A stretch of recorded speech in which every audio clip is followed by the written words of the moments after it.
Different education point YouTube channel में आपका हार्दिक स्वागत है।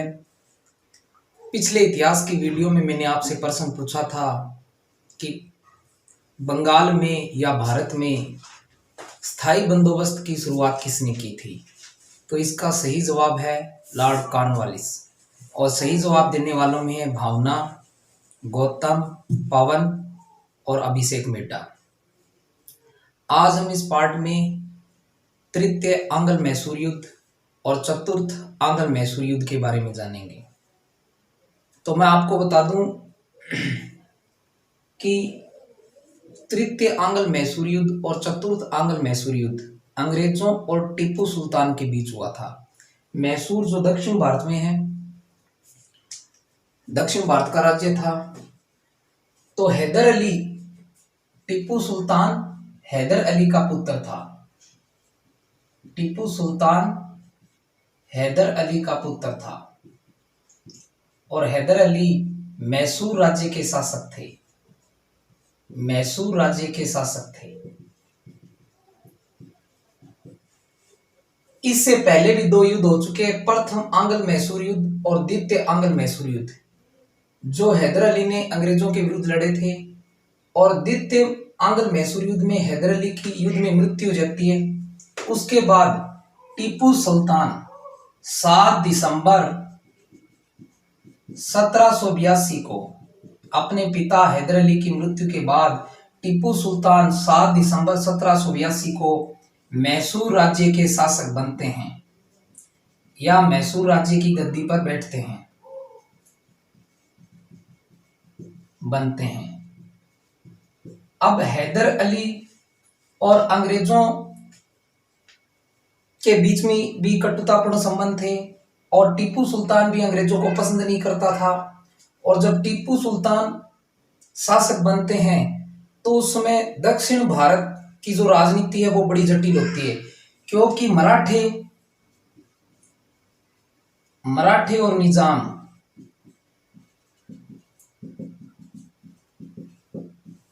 मैसूर के कुछ राज्यों पर अपना अधिकार जता रहे हैं। इधर जो अंग्रेज है वो भी के मौके का फायदा उठाकर टीपू सुल्तान की शक्ति को कुचलना चाहते हैं। और इधर टीपू सुल्तान दक्षिण भारत में अंग्रेजों के हस्तक्षेप को पसंद नहीं करता है। तो कॉर्नवालिस क्या है, इस परिस्थिति का फायदा उठाता है, क्योंकि मराठे और निजाम क्या हैं, टीपू सुल्तान के खिलाफ है और इधर वो टीपू की शक्ति को कुचलना चाहता है। इसलिए इनमें युद्ध होना अनिवार्य था। तो टीपू सुल्तान और अंग्रेजों के बीच जो तृतीय आंग्ल मैसूर युद्ध है वो 1790 से लेकर 1792 तक चला। अब हम देखेंगे इस युद्ध के घटनाक्रम को।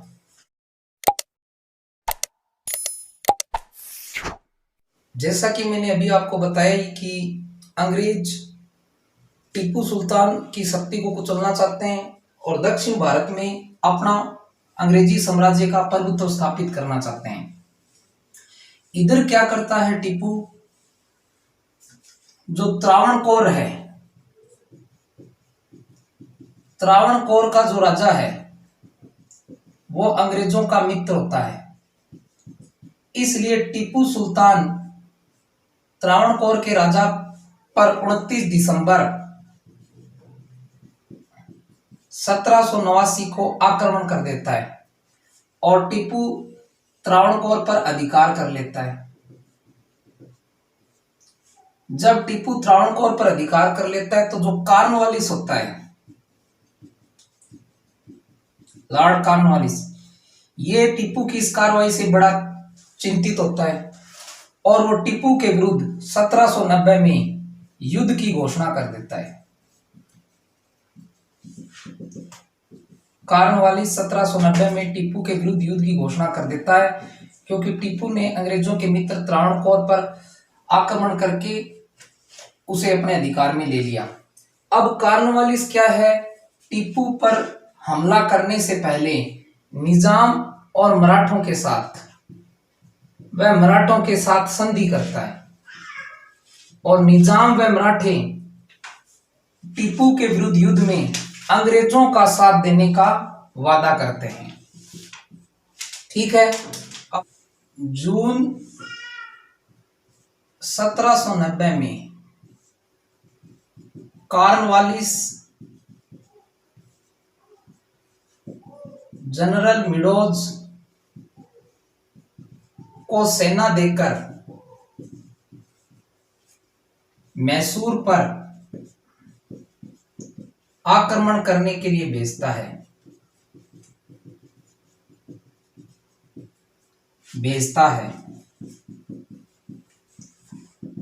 परंतु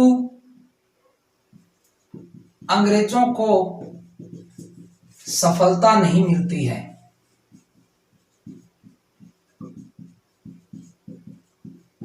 तथा टीपू अंग्रेजी सेना को अनेक स्थानों पर पराजित करता है।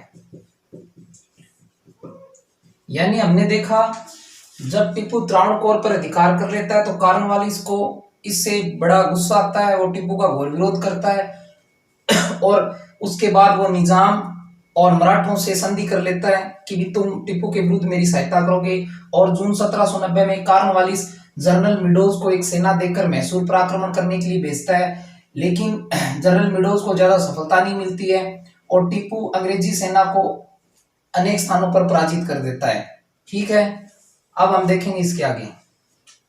12 नवंबर 1790 को कॉर्नवालिस ने ढूंढास को लिखा कि युद्ध की शीघ्र और सफल समाप्ति की मधुर आशाएं समाप्त हो गई है। हम युद्ध खो चुके हैं और हमारे शत्रु प्रतिष्ठा प्राप्त कर चुके हैं। अतः 1791 में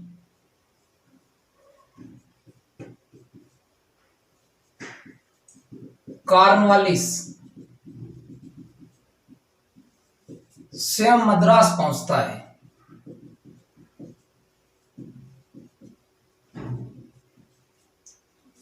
और सेना की बागडोर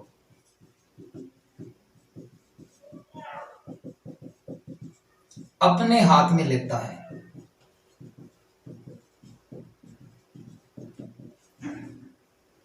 21 मार्च 1791 को वह यानी कॉर्नवालिस बंगलोर पर अधिकार कर लेता है।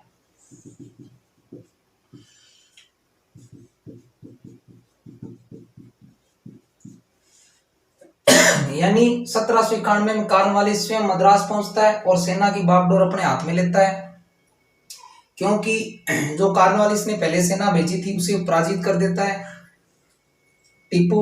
और 21 मार्च 1791 को वह बेंगलोर पर अधिकार कर लेता है। कॉर्नवालिस का बेंगलोर पर अधिकार हो जाता है।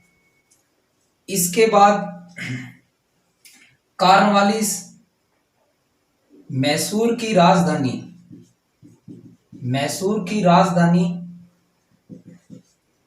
श्रीरंगपट्टम की ओर बढ़ता है और 13 मई 1791 को वह श्रीरंगपट्टम के निकट पहुंचता है। यह टीपू वीरता पूर्वक इनका मुकाबला करता है। इधर क्या है, वर्षा शुरू हो जाती है और खाने पीने की जो सामग्री है यानी खाद्यान्न, उसकी कमी पड़ जाती है। तो कॉर्नवालिस लौटकर बंगलोर आ जाता है। यानी आपने देखा कि कॉर्नवालिस का बंगलोर पर अधिकार हो जाता है, फिर वो रंगपट्टम की तरफ बढ़ता है और 13 मई 1791 को वो रंगपट्टम के नजदीक पहुंचता है। यहाँ टीपू उसका वीरता से मुकाबला करता है, लेकिन इधर वर्षा होने और खाद्यान्न की कमी होने की वजह से कॉर्नवालिस को बंगलोर वापस लौटना पड़ता है।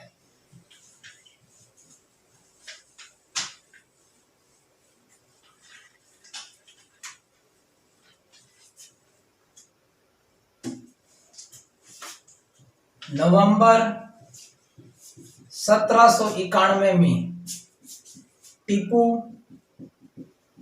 कोयम्बटूर पर अधिकार कर लेता है।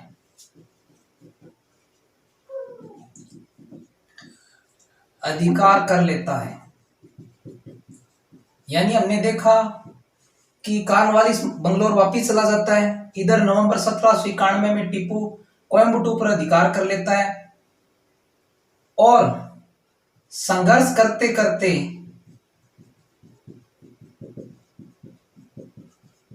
टीपू की शक्ति कमजोर हो जाती है। कमजोर हो जाती है और अंग्रेजी सेना टीपू के अनेक दुर्गों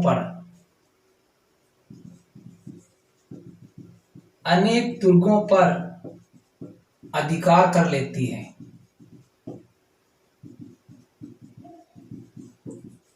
और इधर फरवरी 1792 में कॉर्नवालिस वापिस श्रीरंगपट्टनम पहुंचता है। और जब कॉर्नवालिस वापिस रंगपट्टनम पहुंचता है तो टीपू क्या है, विवश हो जाता है संधि करने के लिए। तो अंग्रेजों और टीपू के बीच यहां श्रीरंगपट्टनम की संधि होती है 23 मार्च 1792 को। 23 मार्च 1792 को टीपू और अंग्रेजों के बीच श्रीरंगपट्टनम की संधि होती है। अब देखेंगे हम इस रंगपट्टनम की संधि में क्या शर्तें थी।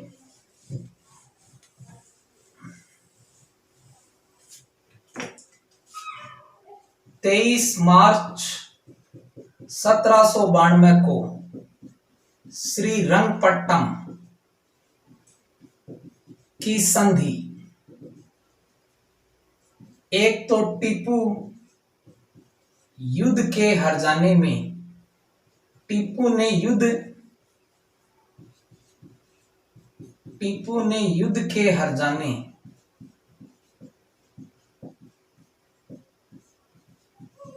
के लिए 30 लाख पाउंड देना स्वीकार किया।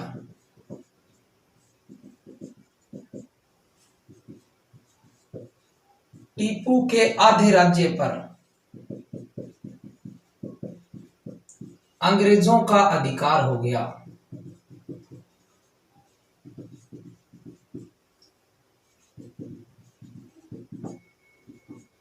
तथा टीपू ने अपने पुत्रों को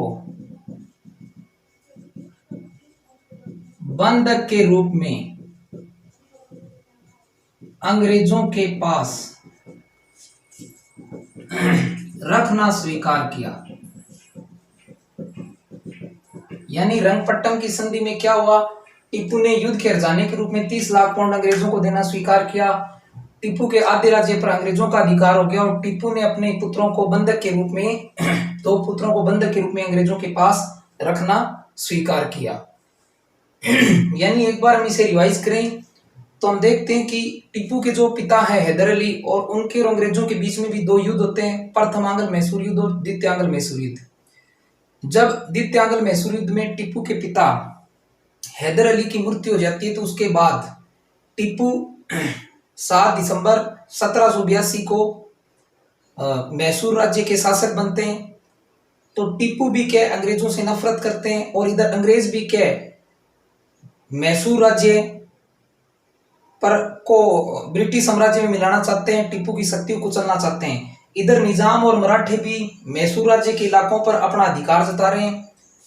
तो कॉर्नवालिस क्या है कि इस मौके का फायदा उठाना चाहता है और इधर टीपू क्या करता है, अंग्रेजों के मित्र त्रावणकोर के जो राजा हैं उस पर हमला कर देता है और वहां अधिकार कर लेता है। तो इससे क्या है, कॉर्नवालिस बड़ा खफा होता है और वो क्या है युद्ध की घोषणा करता है और निजाम और मराठों को अपने साथ मिलाता है और जनरल मिडोज को एक सेना देकर भेजता है। जब अंग्रेजी सेना पराजित हो जाती है तो स्वयं कॉर्नवालिस मद्रास पहुंचता है। और फिर हमने देखा कि वो बेंगलोर पर अधिकार कर लेता है। उसके बाद वो श्रीरंगपट्टम की ओर निकलता है, लेकिन इधर क्या है, रंगपट्टम पहुंचता है तो टीपू उसका मुकाबला करता है, लेकिन वर्षा और खाद्यान्न की कमी की वजह से क्या है, उसे वापस बेंगलोर आना पड़ता है। इधर टीपू कोयम्बटूर पर अधिकार कर लेता है तो कॉर्नवालिस वापस रंगपट्टम पहुंचता है, लेकिन टीपू क्या संघर्ष करते करते थक जाता है, उसकी शक्ति कमजोर हो जाती है, तो उसे श्री रंगपट्टम की संधि करने के लिए मजबूर होना पड़ता है। और अब इसके आगे हम देखते हैं चतुर्थ आंग्ल मैसूर युद्ध।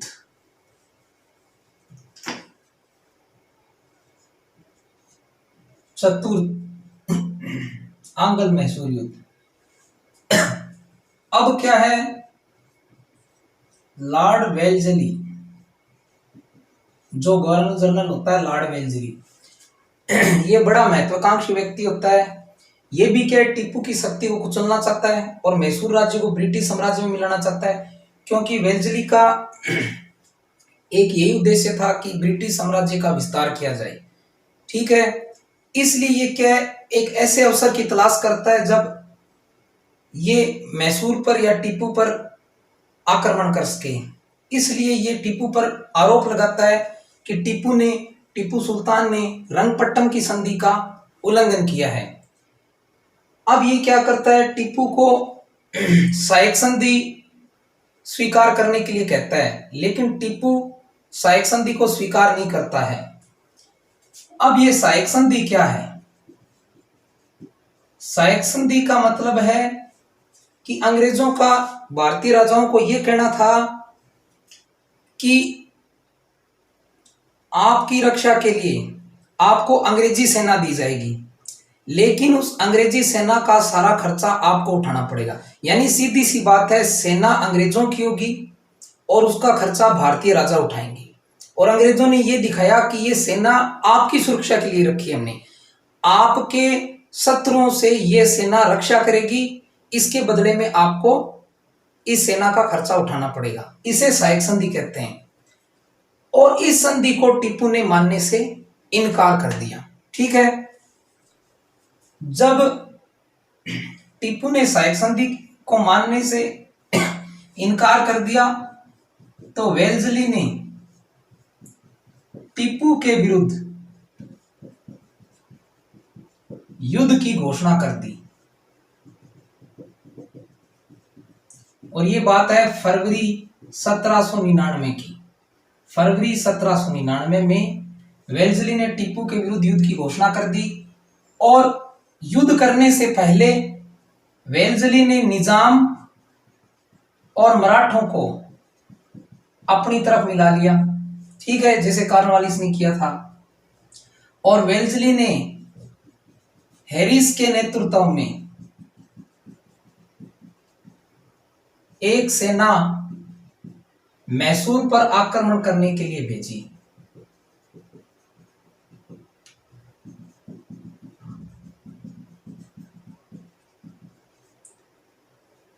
आक्रमण करने के लिए भेजी और यह सेना फरवरी 1799 में वेल्जली ने भेजी मैसूर पर आक्रमण करने के लिए। इसके अलावा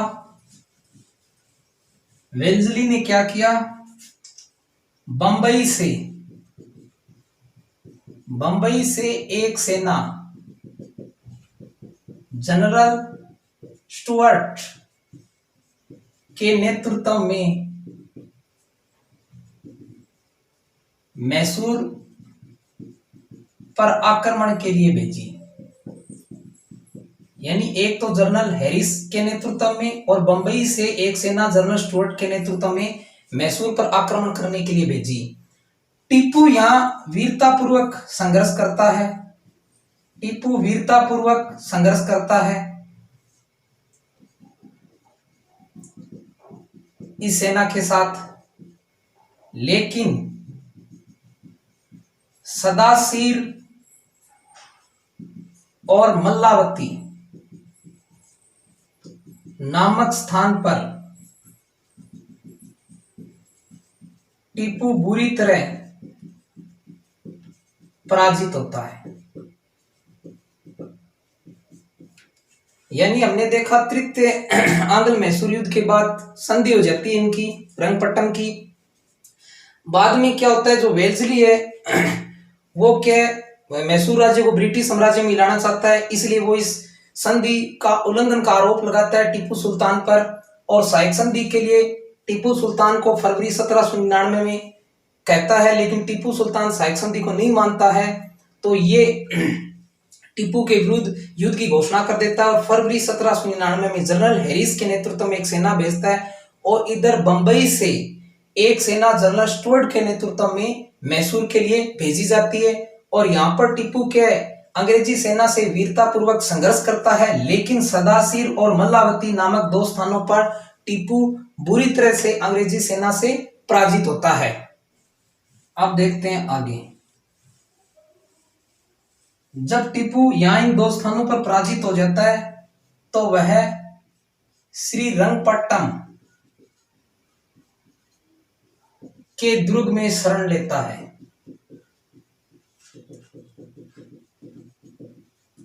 है और विवश होकर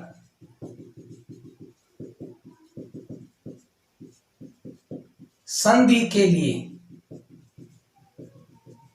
वार्ता बातचीत प्रारंभ करता है।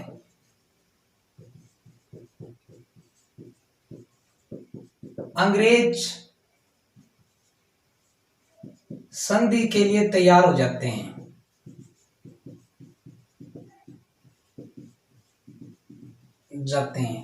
लेकिन वे टीपू के सामने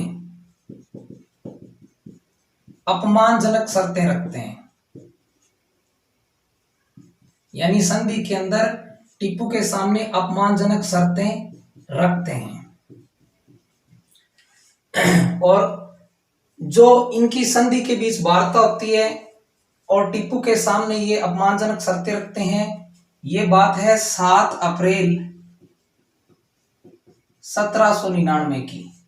यानी 7 अप्रैल 1799 को टीपू संधि के लिए अंग्रेजों से बातचीत शुरू कर देता है। अंग्रेज संधि के लिए तैयार हो जाते हैं, लेकिन वे टीपू के सामने अपमानजनक शर्तें रखते हैं।